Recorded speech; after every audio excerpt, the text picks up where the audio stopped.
Hi friends, இது உங்கள் AK academy. இன்னைக்கு நம்ம என்ன பார்க்க போறோம்னா கரண்ட் அஃபேர்ஸ் தான், இம்பார்ட்டன்ட் கரண்ட் அஃபேர்ஸ் தான் பார்க்க போறோம். இது வந்து ஆர்ஆர்பி, குரூப் டி, அப்புறம் எஸ்ஐ எக்ஸாம், அப்கமிங் வரக்கூடிய எல்லா எக்ஸாமுக்கும் உங்களுக்கு யூஸ்ஃபுல்லாக இருக்கும்.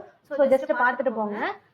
ஃபர்ஸ்ட் கொஸ்டின், இந்தியாவின் முதலில் தயாரிக்கப்பட்ட அறுவை சிகிச்சை ரோபா எங்கு அறிமுகப்படுத்தப்பட்டது அப்படின்னு கேட்டிருக்காங்க. பூனே நோபால் மருத்துவமனையில தான் இது அறிமுகப்படுத்தி இருக்காங்க.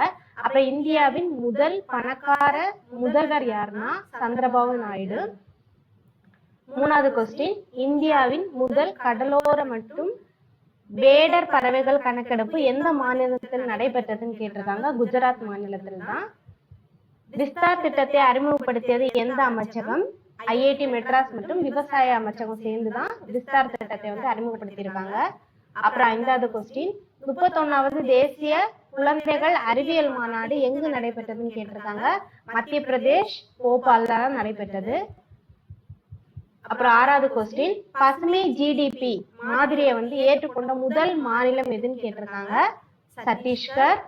ஏழாவது கொஸ்டின், இந்தியாவின் 69வது ரயில்வே கோட்டம் எது? ஜம்மு காஷ்மீர். ஜம்மு. எட்டாவது கொஸ்டின், இந்தியா உலகின் எத்தனையாவது பெரிய மெட்ரோ ரயில் நெட்வொர்க்கை கொண்டுள்ளது? 3வது பெரிய மெட்ரோ ரயில் நெட்வொர்க்கை கொண்டுள்ளது இந்தியா.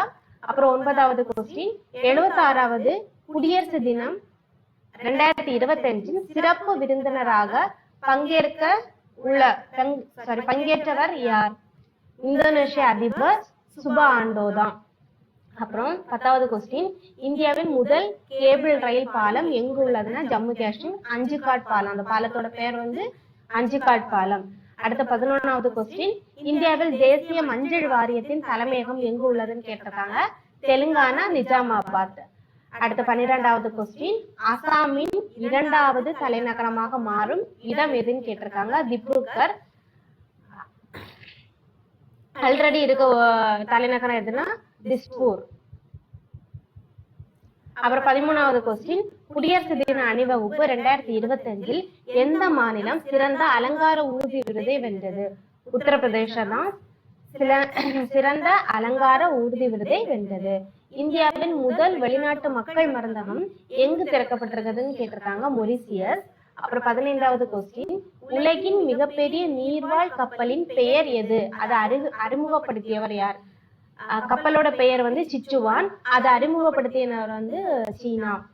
அப்புறம் 13வது கொஸ்டின், செயற்கை நுண்ணறிவு நடவடிக்கை உச்சி மாநாடு எங்கு நடைபெற்றதுன்னு கேட்டிருக்காங்க. France, Paris. 14வது கொஸ்டின், உலக பொருளாதார மன்றம் 2025ஆம் ஆண்டு கூட்டம் எங்கு நடைபெற்றதுன்னா சுவிட்சர்லாந்து, டாவோஸ். அப்புறம் 15, மத்திய ரிசர்வ் போலீஸ் படையின் இயக்குனர் யாருன்னா விட்டல் குமார். இது ரொம்ப இம்பார்ட்டன்ட் பார்த்துருப்போங்க. நெக்ஸ்ட் சிஐஎஸ்எஃப் இயக்குனர் ஜெனரல் வந்து ராஜ்விந்தர் சிங். 17வது கொஸ்டின், பிஎஸ்எஃப் இயக்குனர் ஜெனரல் தலித் சிங் சௌத்ரி. அப்புறம் 18, இந்தியாவின் ரயில்வே வாரியத்தின் தலைவர் யாருன்னா சதீஷ்குமார். யூபிஎஸ்சின் தலைவர் யாருன்னா பிரீத்தி சுதன். 20, இந்தியாவின் தலைமை தேர்தல் ஆணையர் வந்து ராஜீவ்குமார். இஸ்ரோவின் 11வது தலைவர் வந்து பி நாராயணன். அப்புறம் 22வது கொஸ்டின் வந்து இந்திய உணவு கழகத்தோட எஃப்சிஐயின் தலைவர் யாருன்னா அஸ்தோஷ் அக்னிஹோத்ரி. இது வந்து எல்லா எக்ஸாமுக்கும் ரொம்ப யூஸ்ஃபுல்லா இருக்கும். ஜஸ்ட் பார்த்துட்டு போங்க. இது வந்து ஒன் இயர்ல என்னெல்லாம் இம்பார்ட்டனோ அது மட்டும் தான் கொடுத்துருக்கேன் உங்களுக்கு. நெக்ஸ்ட் வீடியோ நெக்ஸ்ட் அப்லோட் பண்றேன். Okay friends, thank you.